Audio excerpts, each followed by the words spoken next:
Yes, come on, man. Say today is my day. Now, y'all know, ladies, we don't get a whole lot done on Father's Day. This is the day that we could, wear our regular shirts to church. Y'all remember the next year, don't dress in a suit. Come very comfortable. And y'all, yeah, thank you, God. I don't feel so out of place. But this is the day that we can be comfortable. And this is the day that I want to dedicate to us and to the Father. And I want to just give you just a little short sermon, amen? I'm not going to probably get to our last sermon, and I am a church member today. I was going to try and do it, but I figured, I'll just save that for next week. And I know you guys were looking forward to the teaching coming out of Exodus next week, but it's going to be 1 week down. Say 1 week later. 1 week later. Come on, y'all got to get more excited than that this morning. 1 week later. After all, we probably get off, we probably got to feed y'all, huh? Come on, Father's Day, we barbecue, right? We work, yeah, amen, that's okay. Amen. Praise God, I love barbecuing. But we got the next, I'm going to deliver a tremendous service coming out of the book of Exodus. As a matter of fact, for 2 weeks straight, I'll be teaching from the book of Exodus, things that the church really needs to know. And so I want to just take this time to tell you, if you want to really and truly get blessed, you need to be at these two services. And these two services are going to change your life, I believe. I believe it's going to bring into you some things that you may have not even known, some things that you may have forgotten. But nevertheless, you need to get these two services down there because it's going to change your life spiritually, financially, and it's also going to give you a better sense of where you've been and where God has called you to be. And so you need all three of these things known in your life. You need to be moving in these things. Amen? Amen. But today is Father's Day, 2016. And I want to give you some facts. I got some facts here. I want to just share with you some facts. In a national survey of dads, 99% of respondents agree that being a father was a very important part of who they are, and 91% agree that there is a father-absent crisis in our country this day. Amen. There's a father-absent crisis in this nation, in this country today. If we're honest, none of us is the dad that we really wanted to be. The business of life in the 21st century does not allow us to have things our way. Too often we let others take on our responsibilities, men. We have a lot of school nurture, a lot of school-minders that are being taught to our children, but they're not getting taught the values of being a son to a godly father. And godly fathers don't get a chance to teach their sons what it means to us to be godly fathers. Amen. We have let schools and we have let we have let schools do everything, but not just schools. We have allowed the television, which is worst of all, to help teach our children and to try to tell them what they ought to do next. Movies, video games, and the internet, they provide all sorts of types of entertainment, but they don't nourish up our children. These things, the nutritional facts, nutrition about life belongs to fathers. And fathers ought to pass these things down to their sons. Can I get an amen? Amen. One way to view sin, though, because sin is the biggest thing that has entered in, one way to view it is to imagine the shooting of an arrow from a bow. That's right, because sin, our arrows always miss the mark because of sin. What I mean by that is, we're trying to teach our children something, right? But because of the sin in our lives, right, it causes our arrows to miss the mark. We have things, man, that we want to teach our children and have our children follow us and grow up and nurture. Listen, it's like this. If you wanted to put something, if you had a computer and you wanted to save something, right? You wrote it out and you said that, man, that was pretty good. Like as pastors, what do? We hit save. We save it on Windows 97, we save it somewhere, but we put it in a file, and when we go back, right, guess where it's at? Come on, church. Right there, right?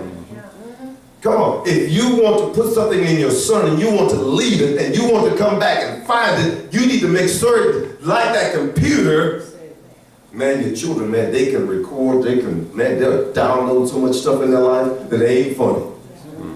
But we need to start inputting more into our children than allowing these entertainment values or these entertainment networks to put all this filth and this trash in. Man, I'm teaching us this morning because I realize that the country that we live in is no longer a free society. Amen.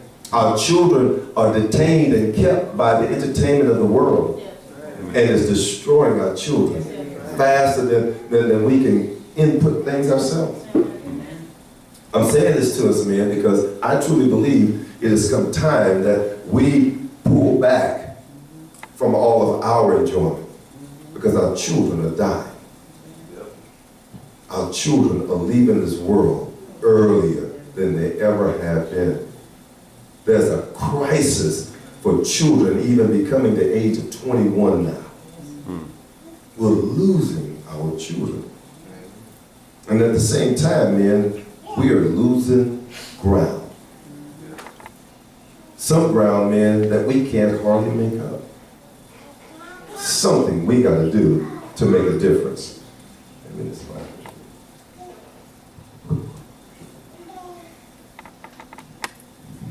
That's something we got to do to make a difference. Sound better? I believe that if we really and truly, men, would come together and make time. You know, the church used to be the place where we made time. But man, come on, let's be honest. We don't even make time for church no more. Come on, we'll come on Sunday, but we ain't gonna come the rest of the week. We might show up on Wednesday nights because this Bible study and you say, well, I need this. Well, what do your child need? Do you know that your first ministry is your family? Come on, how in the world can we present ourselves before God, men, and leave that ministry undone? I don't think it's possible. I don't think we could just stand before God with not having this guilt all over us when it comes time to stand before him. And he says, didn't I give you 2 or 3 boys? And what about those beautiful daughters? Didn't I give you some daughters? Did you spend time with them? I think that's a big thing right now. The brokenness and separation caused by sin compounds our difficulty in the ability to raise our children, men, as such the way God would have them raised. Although in a perfect world, fathers would live with their families, and in our reality, fathers are often not with them. They can't even be found. They aren't even known physically, mentally, nor even emotionally does our children get a chance to see our fathers live, because we're separated from them. Divorce and separation and unmarried parents, these things cause very big problems. They bring separation between the family unit. And the family unit, guys, I'm going to tell you something right now, it's so important. It is so important. You remember your vows? You remember your wedding vows? These things are so important because the moment that you decide to marry that woman, you got married into every child that was born into that family. You were supposed to make certain, guys, that these young men and these young ladies grow up to be something that resembles God and not the world. Come on, guys, come on. Listen, I'm not getting on this, right? I'm teaching this morning. Because I see a separation within society between fathers, sons, and daughters, let alone wives. I mean, we have so many clubs going on out there right now, and people say, you know what, you need to find a hobby. No, you need to find your family. Forget a hobby. Man, you need to find your family. Listen, I don't want to talk about my family because, you know, listen, it may not be fair because I was, in a sense, not that my family is perfect. I got one son right now that's going through all kind of changes. He wants to leave his wife and all this thing. And I'm not just putting this business out there. I'm just being straight up with you, okay? I don't have a perfect family either. But I will tell you this. I have placed everything that I could possibly put into them boys and that girl to live godly and holy before every person in this world. Amen. And so we're all in the same boat. Amen. We all need to find a way to get back to the family. When I was coming up, we didn't have computers and all this thing, right? And you know what we did? We went fishing. When we went to the park, we had picnics. You know, we did barbecues. We sit up with our children and read the books. And instead of giving them a book and say, go in the corner and read it. Come on, that's not being family. We told stories at the dinner table. We made very good use of whatever time it was when we wasn't working, we were with our families. I remember the days of 79, we lived in New Roads, Louisiana. That's a long way, about 40 minutes from here, right? On the way going home, we did homework. I mean, literally. All three of my kids sit in the back seat, and we went over their homework. When they got home, it was time to take a bath and go to bed. And they would eat, or sometimes they would eat in the car on the way going home. But we did everything we could. We did not allow the world to give us an excuse not to raise our own children. Amen. Today we're looking for excuses for everything. Amen. Truly, we need to become more responsible as men in this world today because our families are suffering.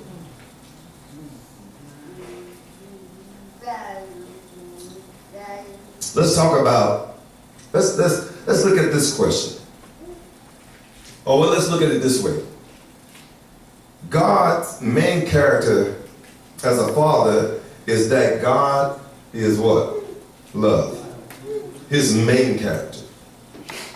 His main character is love. Now I want you to ask yourselves today, fathers, what's your main character? Is it work? Come on, let's try that one more time. I say, is it work? I understand. I work like an idiot. I understand is what I'm trying to say. I truly understand. You and I cannot stop working. We cannot. But can we work and still have our family on our hearts? Because we're not just working for ourselves, right? We're working to take care of our family. If we're not, something's wrong. To take care of our family means that we need to be the provider, right? We need to be able to bring substance into the house. I know now it takes two. Some of us ain't but one, so one can do it as well as two. But the fact of the matter is, guys, I don't care what else out there in the world has got your attention, family needs to still be in your heart, number one. Amen. Of course, God is on top of everything, but number one, the first lineup is your family. I had a man who got fired that worked with me, and his thing was, he told me, Pastor, I'm gonna tell you something, when my wife calls me, I don't care what's going on, I gotta go. I told him, I said, I understand, but I want you to put everything in order. Is it so important that when she calls you even for the minor things that you need? He said he didn't care what it was. That's not really being smart. Because he'd rather lose his job because his wife stubbed her toe in the house. No, seriously. He used to leave home for all kinds of things like that. But I will say this about him. He was going into the right directions. He was just making too many stops. You ever try to go someplace and every time you turn around the kid said, I gotta go pee. It's like you're gonna never get where you're going, right? But same thing, man. If you put too many roadblocks in your way, it doesn't matter what it is. I don't care if it's bowling night. I don't care what is going on. If you put too many roadblocks in your way, you're not going to be able to raise your family the way that you want to. We've been called to lead, to set an example. But we can set up a pattern that's not a good pattern. The old cliche, practice makes perfect. I abolished that one and I brought in a new one. Perfect practice makes perfect. Because you can learn something the wrong way for all your life, and you find out something, a new way of doing something, and all of a sudden, boom, a bell rings. Man, what took me so long to get here? Come on, y'all act like I'm talking to somebody that don't know nothing about family. I know y'all know what I'm talking about, right? What about you single mothers out there? You know, I don't know about y'all, but a single mother has to play two roles. So how come a man can't hold his own? I'm gonna get away from that one. But I just want to remind you that God himself is the father to the fatherless. So those of you who do not have a man in the house, God is your father. You can learn from him. Psalm 68:4 tells us that. Malachi 4:6 says, he turns the hearts of the fathers to their children and the hearts of the children